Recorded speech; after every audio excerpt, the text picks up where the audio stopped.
Some gamers are still desperately clinging onto their PS4s in 2025. In an era defined by rapid technological evolution, the persistence of PlayStation 4 usage in 2025 might appear at first glance an act of stubborn nostalgia. Yet a closer examination reveals a complex interplay of economic, emotional, and practical factors. Despite Sony's push toward PS5 adoption, a significant subset of gamers continues to resist the upgrade, standing firmly by their nearly 12-year-old consoles. One key reason is accessibility. The PlayStation 4 remains more affordable and widely available on the secondary market, offering a budget-friendly alternative to the often expensive and sporadically available PS5. For many, especially casual gamers or younger players reliant on parental purchases, this economic advantage makes the PS4 the obvious choice. The sustained support of digital game sales and backwards-compatible titles also extends the life of the platform in meaningful ways. There is also a strong emotional attachment involved. For millions, the PS4 was their gateway into modern gaming. It hosted formative experiences, narrative milestones like The Last of Us Part 2, Bloodborne, and God of War, that are tied to powerful memories. Clinging to the console is not merely about hardware. It's about preserving an era of gaming identity and community, especially in an age where games increasingly move toward live services and subscription models. Another overlooked factor is functionality. The PS4 still performs well in many respects. For single-player, offline games or multiplayer titles that remain supported cross-gen, the console continues to deliver competent gameplay. Indie games, retro ports, and even some new AA titles maintain PS4 compatibility, blurring the line between next-gen and current-gen for many players who see no immediate need to switch. There is also skepticism about the PS5 itself. Some players argue that the generational leap between PS4 and PS5 is not as dramatic as previous transitions. With many games releasing on both systems and the differences often limited to frame rate, resolution, or load times, the urgency to upgrade has been diluted.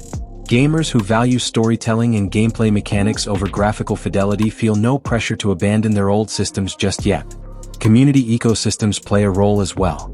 Many PS4 gamers are part of long-established friend groups who haven't all made the generational leap. Sticking with the PS4 ensures continuity in multiplayer sessions, party chats, and group game nights. Moving to PS5 risks fragmentation of these social ties, especially when friends are scattered across economic situations and upgrade timelines. Technical modifications and custom firmware have also breathed new life into aging PS4s. For tech-savvy users, the ability to personalize, mod, and even emulate through the console has added a layer of utility that newer, more locked-down systems lack. These unofficial capabilities provide added value, transforming the PS4 into more than just a gaming console. It becomes a multipurpose media hub and retro gaming station. Additionally, there's a cultural element at play. Among certain gaming communities, especially those wary of digital-only futures, holding onto physical discs and older hardware is a form of quiet resistance. The PS4 still supports physical media in an increasingly digital-first market, giving it added significance to collectors and preservationists who fear the erosion of game ownership and permanence.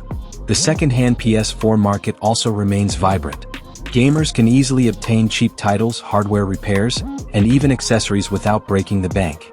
While the PS5 ecosystem increasingly prioritizes digital storefronts and premium services, the PS4 maintains an open and flexible environment where gaming can remain low-cost and self-directed.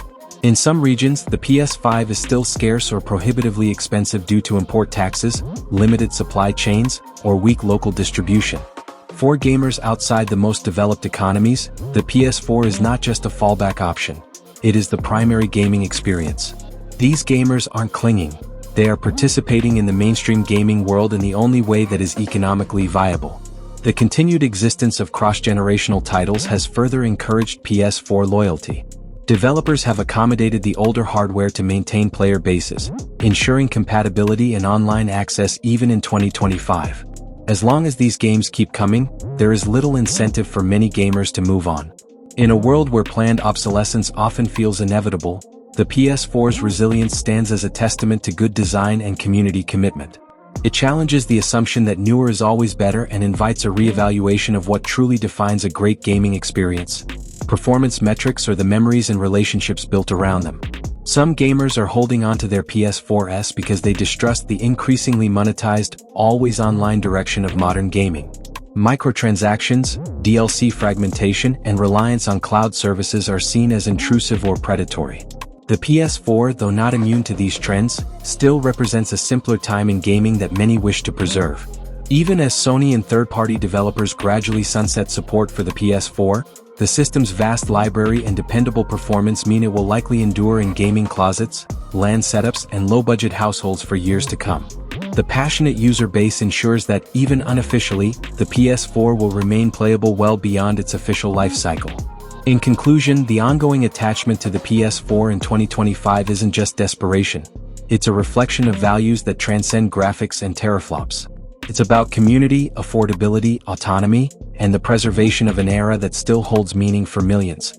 While the industry marches forward, not everyone is eager to follow. Some are perfectly content with the familiar hum of their PS4 booting up one more time.